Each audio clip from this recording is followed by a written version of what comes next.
"How long are you going to keep me waiting?" barked a man at the front desk, his tone dripping with entitlement. "I'm a surgeon with no time for this nonsense." I froze mid-step. That voice. Sharp, impatient, unmistakable. I glanced over to see a tall man in a crisp white coat leaning over the reception desk, his eyes glaring at the young receptionist, Rebecca. "I'm sorry, sir, we're running a bit behind," she stammered, looking flustered and out of her depth. He slammed his hand down on the counter. "Behind? I have patients to see." Standing there, I felt a chill slither down my spine. I knew that outburst, that face, all too well. It was Greg, my ex-husband. My heart pounded in my chest, and for a moment I considered turning and walking straight out of the clinic. But then I remembered why I was here. I placed a hand gently on my growing belly and took a deep breath. This wasn't just about me anymore. I had to stay. I moved towards the desk, flashing Rebecca a supportive smile. "Excuse me," I said softly, "I have an appointment." Greg spun around, his eyes landing on me. The recognition flared, then a smirk stretched across his face. "Emily?" he said, drawing out the name. His eyes swept over me, from my face down to my bump. Rebecca took my details in hurriedly, and I could feel Greg's eyes burning into the side of my head. Memories of his rage, those nights of feeling trapped and terrified, crashed through my mind, but I stood my ground. "I see you've moved on," he said, voice dripping with sarcasm. "Pregnant, huh? And at your age?" He laughed, a cruel sound that echoed in the quiet clinic. I squared my shoulders, refusing to let him see me falter. "I'm doing great," I replied, keeping my voice steady, "and I'm happy." "Well," he said, folding his arms, "good for you, but don't think for a second that this," he gestured to my bump, "means you've escaped me easily." Just then, the clinic door opened, and in walked Ethan, my husband. He spotted me instantly and made his way over, his face breaking into a warm smile. "Hey, there you are," he greeted, then his smile faded as he noticed Greg beside me. "Greg," I said, my voice trembling slightly, "this is Ethan." Greg's smirk widened as he slowly looked Ethan up and down. "Nice to meet the latest Mr. Emily." Ethan stepped closer, his arm naturally coming around my waist. "Is everything okay here?" he asked, his voice calm but firm, directing his gaze towards Greg. "Oh, everything's just peachy," Greg said, his tone mocking, "just catching up with an old friend." Ethan's grip tightened slightly on me, a reassuring presence. "Emily, do you want to sit down?" he asked, his eyes never leaving Greg. I nodded, gratefully. As we moved to the waiting area, Greg called out, "I hope you're ready for what's coming, Emily. Let's just say I'm not done." Sitting down, I tried to calm myself. Ethan looked at me, concern etched on his face. "Are you okay?" "I will be," I said, leaning into his embrace. "I will be." Back home, I tried to shake off the encounter with Greg. The memories, however, refused to stay buried. His smirk, those piercing eyes, they took me back to the nightmare that was our marriage. "Emily, you know I only want the best for you," Greg used to say, moments before his temper would flare. Those words, spoken softly with a veneer of concern, often preceded hurtful outbursts. I found myself replaying the day our marriage truly fell apart. We had just found out that I was pregnant. Initially, Greg seemed happy, but little things began to set him off more frequently. As my pregnancy progressed, his irritability turned into aggression. Then the night of the miscarriage came. The pain, both physical and emotional, was unbearable. I remembered clearly how, instead of consoling me, he had blamed me. "This is your fault." He spat, standing over me as I cried, "You couldn't even manage to do this right." His words cut deeper than any wound, leaving scars that took years to heal. Therapy became my lifeline after the divorce. I found myself in sessions multiple times a week, rebuilding the fragments of my shattered self-esteem. I was determined to move forward, not just for myself, but for the hope of a better future. Then Ethan came into my life, an attorney with a gentle heart and a firm sense of justice. He saw the real me, beyond the broken pieces Greg had left behind. Our relationship grew steadily, rooted in mutual respect and love, far removed from the toxicity of my past. Sitting back in my living room now, surrounded by the warmth of our home, I felt miles away from the person I was with Greg. But his words from today echoed in my mind. "I hope you're ready for what's coming, Emily." Ethan came in from the kitchen carrying a cup of tea. "Thought this might help," he said, offering it to me with a smile. "Thanks," I murmured, taking it gratefully. Today brought back a lot. Ethan sat down beside me, his concern clear. I can't imagine how hard that was for you, seeing him again. But you need to know, we'll get through this. Together. I nodded, feeling the weight of his words. Ethan's support meant everything, especially now. I've come so far from where I was with him, I said, my voice steady. I can't let him pull me back. And he won't, Ethan reassured, his hand covering mine. We'll face whatever comes our way. For a moment, I allowed myself to lean into that hope. My past with Greg had its shadows, but my present reality was brighter, stronger. Greg's threats loomed, but they were no match for the life and love I had rebuilt.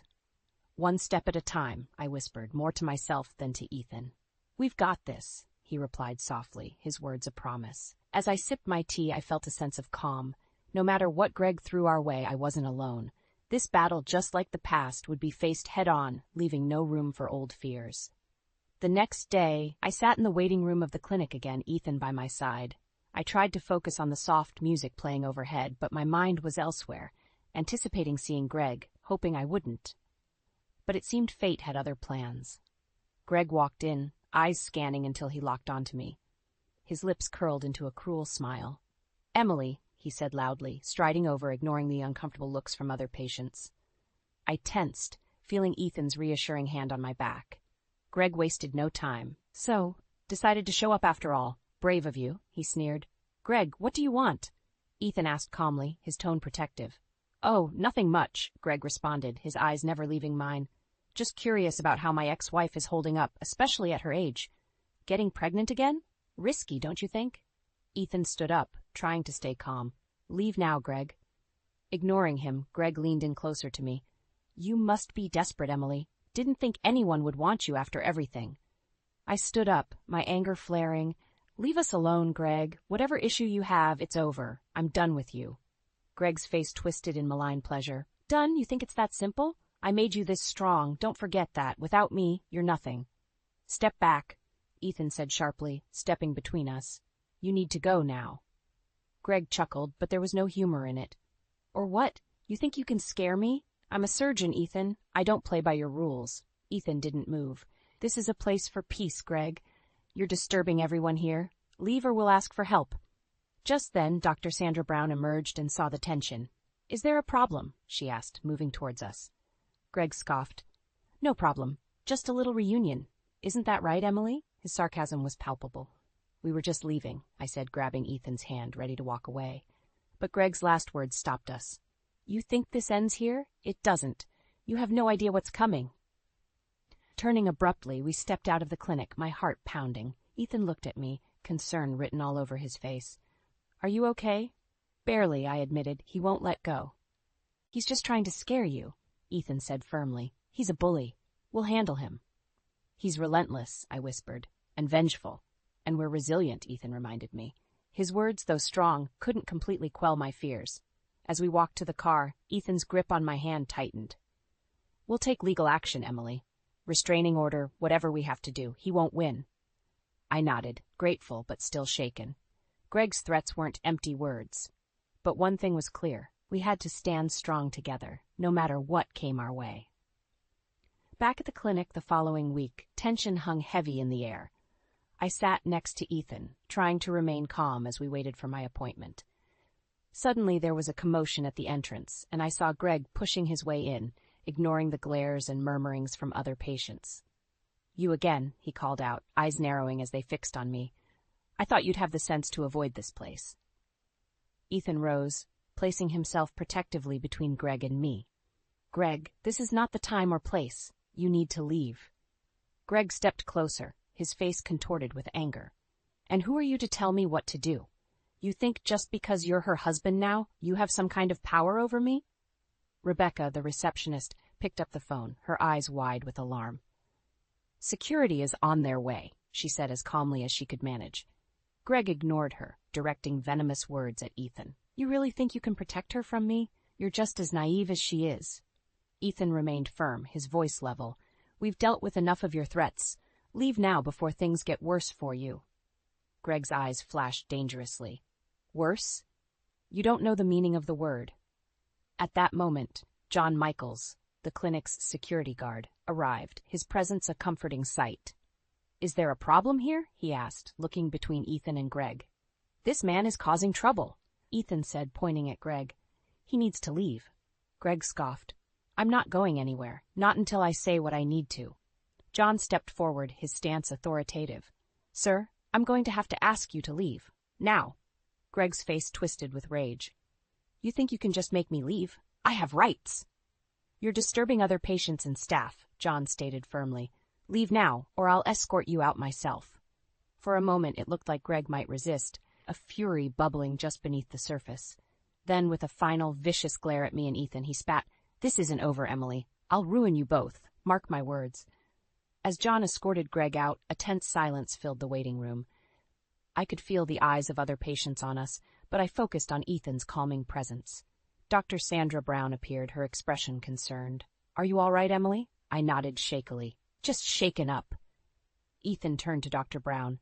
We're considering getting a restraining order against him. This harassment has to stop. Dr. Brown placed a hand on my shoulder. We'll support you however we can. As I sat down for my appointment, I couldn't shake off Greg's final threat. But seeing Ethan's supportive gaze and feeling the solidarity from the clinic staff, I knew we had a fighting chance. John came back in, giving us a reassuring nod. He's gone for now, but we'll keep an eye out. I took Ethan's hand, squeezing it tightly. We'll face this together, I said softly. Always, he replied, his voice filled with determination. The battle wasn't over, but we were no longer alone in it, and that made all the difference. That night, I sat on the couch while Ethan paced the living room. The encounter with Greg gnawed at both of us. Ethan paused, looking at me intently. We should definitely get a restraining order. His threats aren't just empty talk. I nodded, feeling the weight of the day pressing on me. You're right, we need to protect ourselves, but what if he finds a way around it? Greg's always been relentless. Ethan sat down beside me, taking my hand. We'll do everything we can. The restraining order is step 1. We'll document everything and be prepared for any potential legal battle. My mind buzzed with thoughts of Greg's threats. I'm worried, Ethan. He won't stop until he's satisfied. What if he tries to harm you or the baby? Ethan's grip tightened. We'll talk to a lawyer first thing tomorrow. We'll create a safety plan. You and the baby's safety are my top priority. Just then, Ethan's phone buzzed. He glanced at the screen and frowned. It's an unknown number, he muttered, answering it. Within seconds, his face darkened. Whoever this is, stop calling. After hanging up, he turned to me. Seems like Greg is already trying to mess with us. We need to act fast. The sensation of dread washed over me. Greg's vendetta wasn't just about inconveniencing us. It was personal and vicious. I took a deep breath, trying to gather my resolve. We've come too far, Ethan. I won't let him drag us back down. Ethan nodded. Exactly. We won't let him win. We have people who care about us. We'll fight this together. The next I consulted with a lawyer recommended by Ethan's firm. After explaining our situation, the lawyer, Mrs. Collins, leaned forward, her expression serious. Greg's behavior constitutes harassment. We'll file for a restraining order immediately, but we'll also explore additional protective measures. That's a relief, I said, feeling a small weight lift. Thank you. This isn't your burden alone, Ethan reassured, squeezing my hand. Mrs. Collins continued. Document every contact, every incident. The more evidence we have, the stronger our case. Leaving the lawyer's office, I felt a mix of anxiety and determination. Ethan wrapped his arm around me. We've started the process. Now we stay vigilant. As we walked to the car, my phone buzzed with a message. I unlocked it to find a text from an unknown number. This isn't over, Emily. You'll regret crossing me. I showed Ethan, my hands trembling slightly. He's not stopping. We'll forward this to Mrs. Collins, Ethan said, his jaw set. Let him dig his own grave. That evening, as we sat down for dinner, the tension was palpable. Do you think he'll ever stop? I asked. Ethan looked thoughtful. Greg's behavior is about control. We're taking that away from him. He's bound to escalate before he falls. I nodded, feeling a sense of dread, but also determination. Then we face whatever comes next, together. Together, Ethan echoed, raising his glass, to our strength. I clinked mine against his, the resolve in my heart matching the steel in Ethan's gaze. We weren't going to be victims. Not anymore. A few days passed, but the sense of foreboding never left. Ethan and I tried to maintain some semblance of normalcy, but Greg's threats lingered like a dark cloud. One evening, as we sat in the living room, our phones began to buzz with numerous messages and calls. Ethan picked up his phone, frowning. "Unknown number again," he muttered, answering on speaker. "Hello? Thought you could hide?" Greg's voice sneered through the line. "I'm everywhere, Ethan. You can't escape me." Ethan's expression hardened. "This is harassment, Greg. We've already taken legal action." Greg laughed, a cold, unsettling sound. "Legal action? Do you honestly believe that will stop me?" I gripped Ethan's hand, trying to keep calm. After hanging up, Ethan looked at me. "We need to tell Mrs. Collins about this. It's getting out of hand." The next morning, we met with Mrs. Collins to report the latest incident. She listened attentively, her expression determined. "This is building a strong case for the restraining order. Keep documenting everything." We left her office, feeling a mix of relief and anxiety. At home, I tried to distract myself by preparing the nursery. Ethan joined me, painting the walls a soft yellow. "In a few months, our little one will be here," Ethan said, his voice full of hope. "We'll be ready for anything." But as the days went by, Greg's harassment escalated. We found anonymous notes on our doorstep, received threatening emails, and even had unsettling encounters with strangers who seemed to know too much about our lives. Greg clearly had extended his reach, and it was affecting my mental health. Nights were filled with restless sleep, and my stress began to take a toll on the pregnancy. One particularly difficult night, Ethan sat beside me as I wrestled with a bout of anxiety. "Emily, we'll get through this. Remember, we're not alone. We have support." His words were comforting, but the constant fear weighed heavily. The next morning, I found myself barely functioning. Ethan, seeing the toll it was taking on me, took decisive action. "We're going to see Dr. Brown. She needs to know what's going on and how it's affecting you." At the clinic, Dr. Brown listened as we relayed the ongoing harassment. She looked grave. "Stress can have serious effects on the pregnancy. Let's explore some options to help you manage it." She suggested a combination of therapy and support groups. "You're facing intense psychological pressure. Don't underestimate the value of a strong support system." Leaving the clinic, I felt slightly better. Ethan was resolute. "This isn't just about legal action anymore. We need to focus on your health and the baby's well-being." His words resonated deeply. We enrolled in a counseling program and joined a support group for stalking victims. Sharing my story with others who had faced similar fears brought a sense of solidarity and strength. As days turned into weeks, the threat of Greg loomed, but we refused to let him dominate our lives. Every laugh, every shared moment of peace was a victory. And through it all, Ethan's unwavering support made each step forward possible. Greg's attempts to destabilize us continued, but with every threat, our determination grew. We were not just fighting against his malice, we were fighting for our future, our family. And that fight was far from over.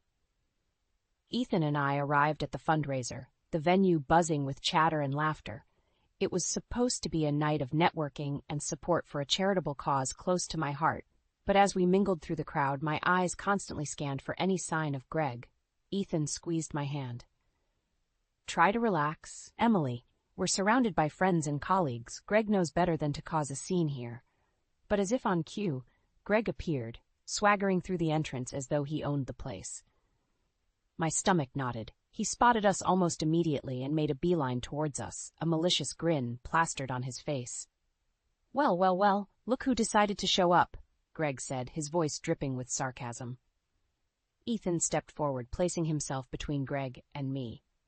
"This is neither the time nor the place. Leave, Greg." Greg laughed loudly, drawing the attention of everyone around us.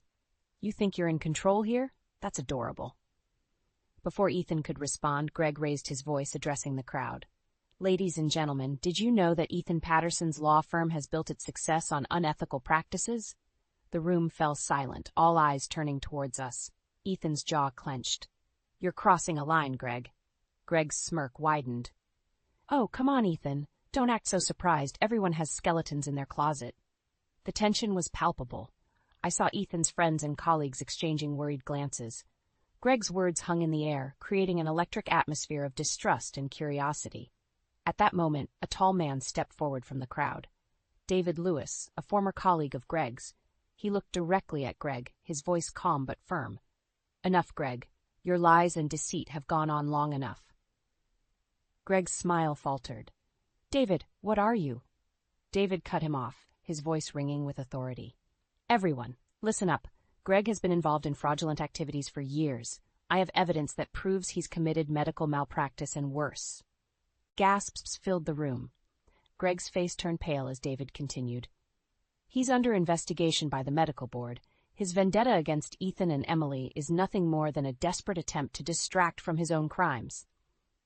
Greg's mask of confidence shattered. He looked around, realizing the crowd wasn't buying his story anymore.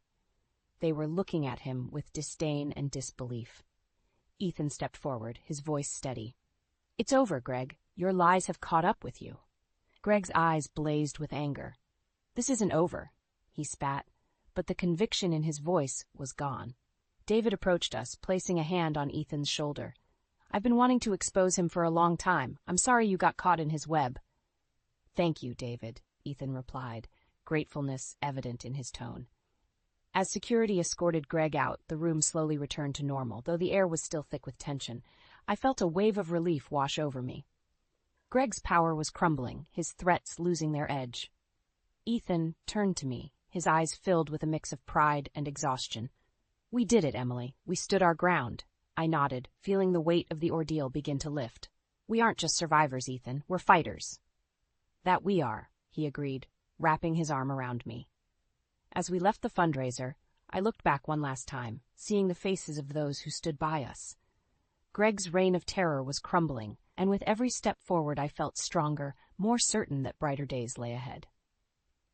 In the weeks following the fundraiser, the fallout from Greg's exposed deceit spread rapidly. Newspaper articles, social media posts, and news broadcasts highlighted his malpractice and fraudulent activities. The medical board launched a thorough investigation, and Greg's career unraveled like an old, fraying thread. Ethan and I sat on the couch one evening, the TV displaying the latest news about Greg's downfall. "Greg Taylor, once a respected surgeon, now faces multiple charges," the anchor reported. "His actions have not only tarnished his reputation, but have also brought justice for those he wronged." Ethan looked at me, a mixture of relief and triumph in his eyes. "He's finally getting what he deserves." I nodded, still trying to process everything.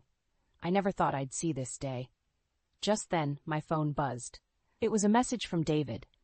"Turn on the local news. It's about Greg." We switched the channel, and there was Greg, being led away in handcuffs, his expression a mix of rage and defeat. "Greg Taylor has been arrested following a comprehensive investigation," the reporter said. "His downfall marks a significant victory for his victims." Ethan took my hand, his grip firm and reassuring. "You did it, Emily. You faced your fears and won." Tears welled up in my eyes, not of sadness but of relief. "We did it, Ethan. Together." A few weeks later, as the legal proceedings against Greg continued, I found myself in the hospital. Only this time it wasn't out of fear or distress, but because our baby was coming. Ethan stayed by my side, his presence a calming anchor as I brought new life into the world.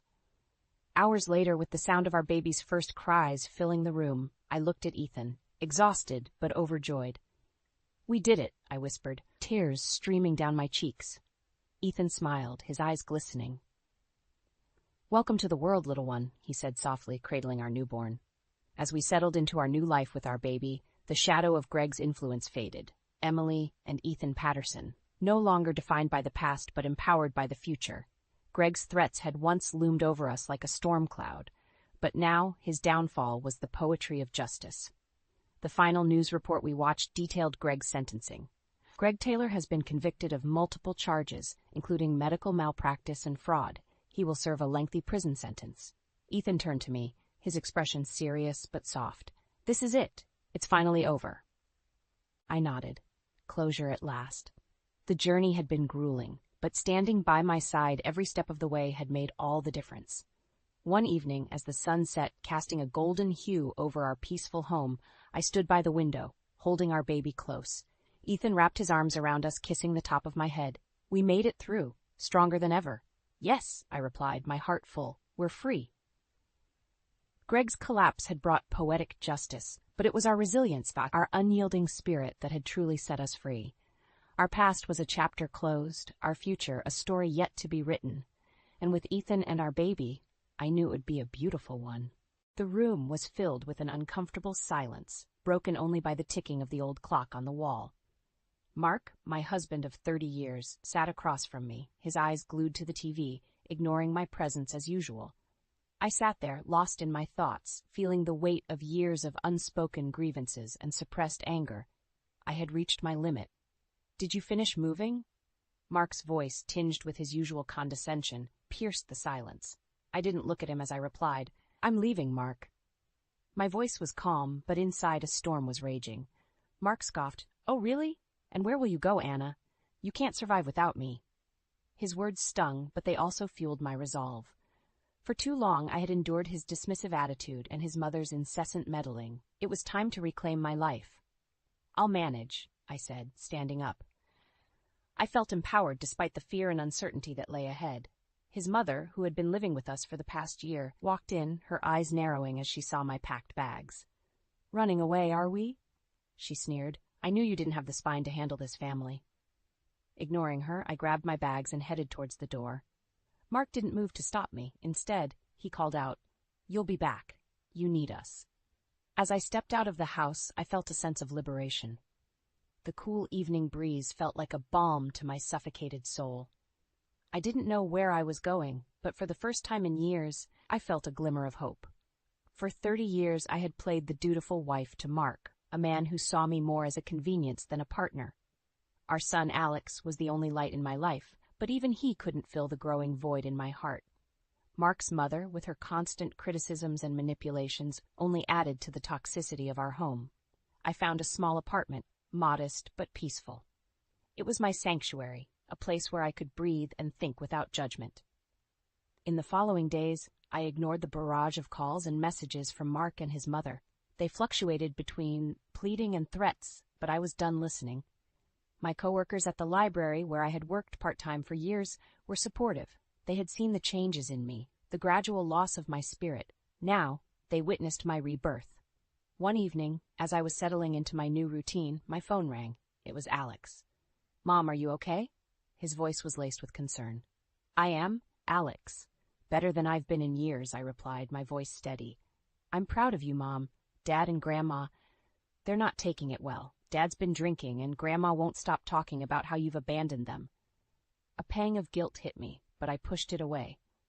"They'll manage, Alex. They need to learn to respect others." Alex was silent for a moment. "I'm glad you're finally thinking about yourself, Mom. Let me know if you need anything." As I hung up the phone, I realized this was just the beginning. Mark and his mother had underestimated me for years. It was time to show them that I was no longer the woman they thought they could control.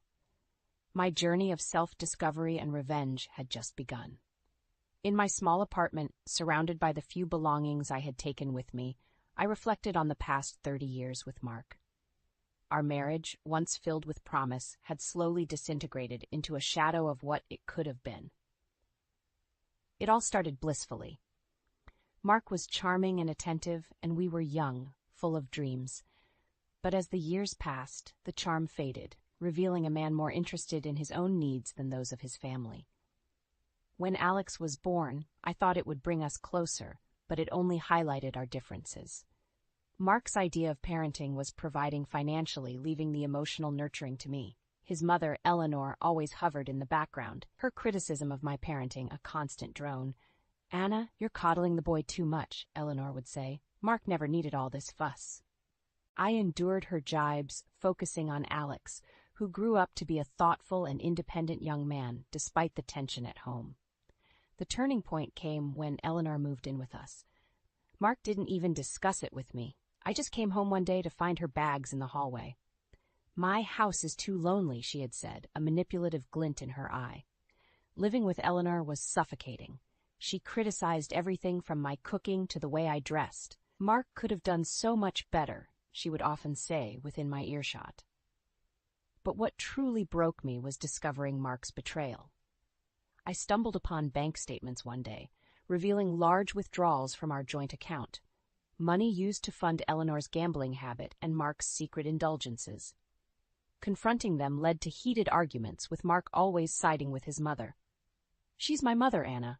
She needs this to cope with her loneliness," he would argue, dismissive of my concerns. The final straw came when I overheard a conversation between them, plotting to take control of the finances completely, reducing me to nothing but an occupant in their house. I knew then that I couldn't live in that shadow any longer. The day I left, I promised myself that they would one day understand the pain they had caused. My plan was simple yet effective. I would hit them where it hurt the most, their pride and their finances. I started by legally separating our finances, a move that shocked Mark. "What do you think you're doing?" he had yelled over the phone. "Protecting myself, something I should have done years ago," I replied, my voice calm but firm. Eleanor's reaction was even more dramatic. "You ungrateful wretch! After everything we've done for you," she screeched when she found out. But I was unmoved. The years of submission were over. I was playing by my own rules now, and this was just the beginning of their karma. The weeks following my financial independence were tumultuous. Mark and Eleanor were furious, their true natures fully exposed in their anger. I received countless calls, each more venomous than the last. "You think you're clever, Anna?" Mark hissed during one call. "You're nothing without me. You'll come crawling back." "I won't, Mark. I'm done being your puppet," I replied, my newfound strength bolstering my words. Eleanor was even more vitriolic. "You'll regret this, Anna. You've ruined our family." "There was no family to ruin, Eleanor. It was an illusion," I shot back. Despite their threats, I felt liberated. The fear that once controlled me had evaporated, replaced by a resolute desire for justice. It was time for them to face the consequences of their actions. I started by reaching out to old friends and acquaintances, sharing my story. The truth about Mark and Eleanor's manipulations and financial deceit quickly spread, tarnishing their reputations. Mark, who prided himself on his social standing, was appalled. "How could you do this to me?" he demanded during a rare face-to-face encounter. "You did this to yourself," I replied calmly. "I'm just shedding light on it." Eleanor, faced with the community's judgment, was equally distraught. "You've turned everyone against us. This is war, Anna." But I was no longer intimidated by her. "No, Eleanor, this is justice." I watched as their world crumbled. Mark's friends began to distance themselves, wary of his tarnished image. Eleanor's social circle, once a source of her pride, dwindled as the truth about her gambling and manipulation spread. But I didn't stop there. I knew their financial instability was their weakest point. With the help of a lawyer, I began the process of claiming my share of our joint assets, ensuring that Eleanor's gambling debts were exposed and Mark's mismanagement of our finances was brought to light. The court proceedings were grueling, but I stood my ground. Mark and Eleanor's attempts to discredit me fell flat, their lies and deceit no match for the truth. As the judge ruled in my favor, granting me a significant portion of our assets, I saw the defeat in Mark and Eleanor's eyes. It was more than just a legal victory. It was a moral one. "You've destroyed us, Anna," Mark said, a shadow of his former arrogant self. "No, Mark. You destroyed us long ago. I'm just picking up the pieces," I replied. Walking out of the courtroom, I felt a weight lift off my shoulders. For the first time in years, I looked forward to the future, free from the chains of my past. Mark and Eleanor's downfall was the first step in my journey of reclaiming my life, and I was ready for whatever came next. The aftermath of the court ruling was a whirlwind.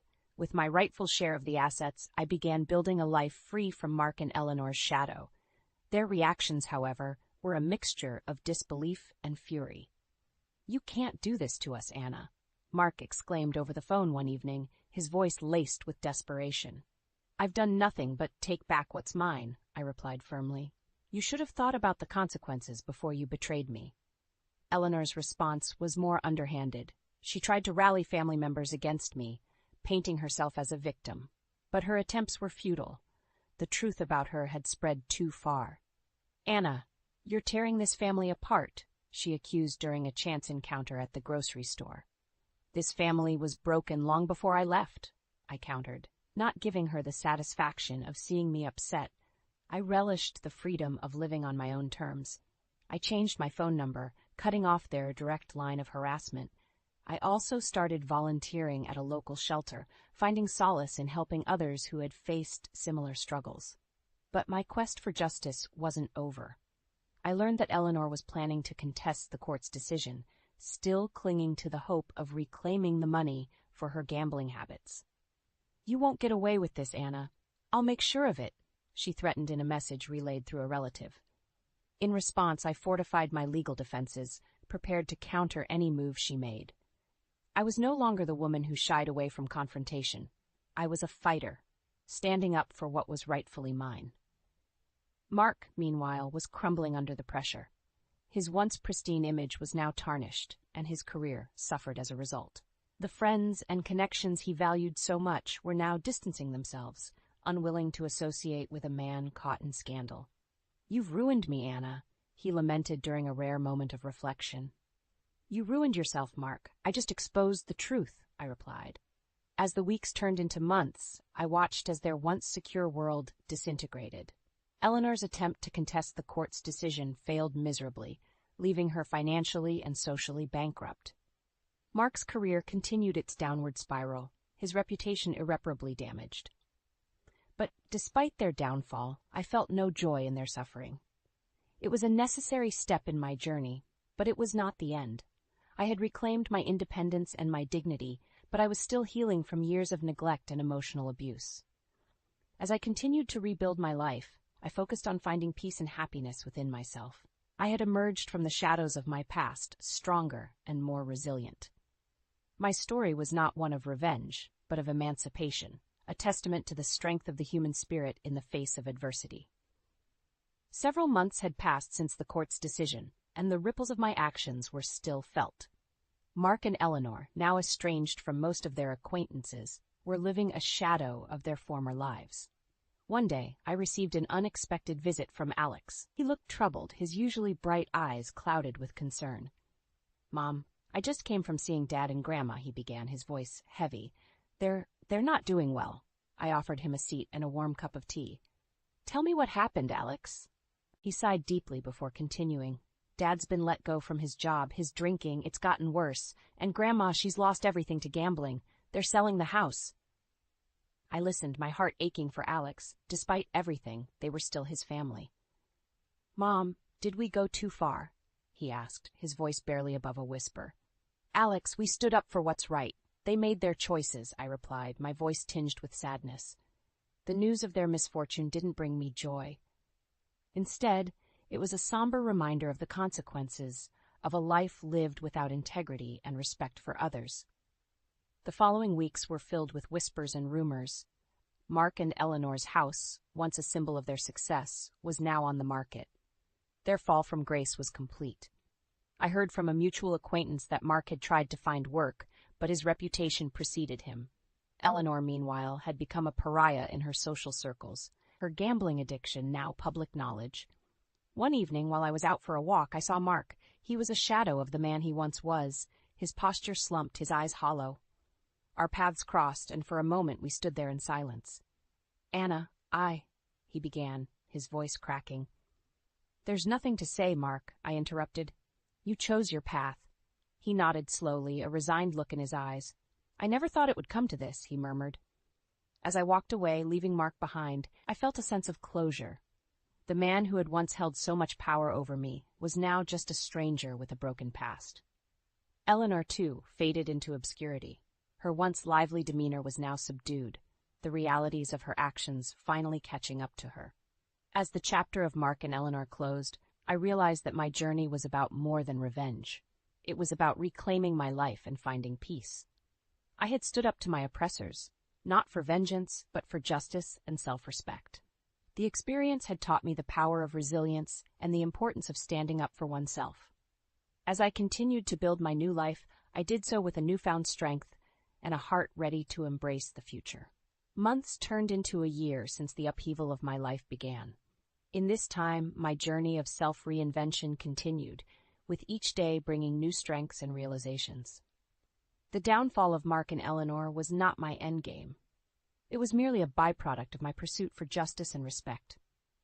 One crisp autumn afternoon, I sat in my cozy living room, the warm sunlight streaming through the window, reflecting on the changes. The phone rang, interrupting my thoughts. It was Alex. "Mom, I wanted to tell you something," Alex said, his voice brimming with excitement. "Sarah and I are getting married, and we'd love for you to help us with the planning." Joy surged through me. "That's wonderful news, Alex. Of course I'd love to help." Our conversation was filled with laughter and plans for the future, a stark contrast to the calls filled with distress and despair from the past. A few days later, while out for my regular walk, I encountered Eleanor. She seemed smaller, diminished somehow. Our eyes met, and there was a brief flicker of something, regret perhaps, or realization in hers. "Anna," she began, her voice quivering. I'm sorry." The apology, unexpected and late, caught me off guard.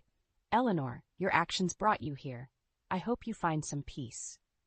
As I walked away, leaving Eleanor standing alone, I realized the full extent of my transformation. I no longer harbored anger or resentment. I had moved beyond the need for revenge.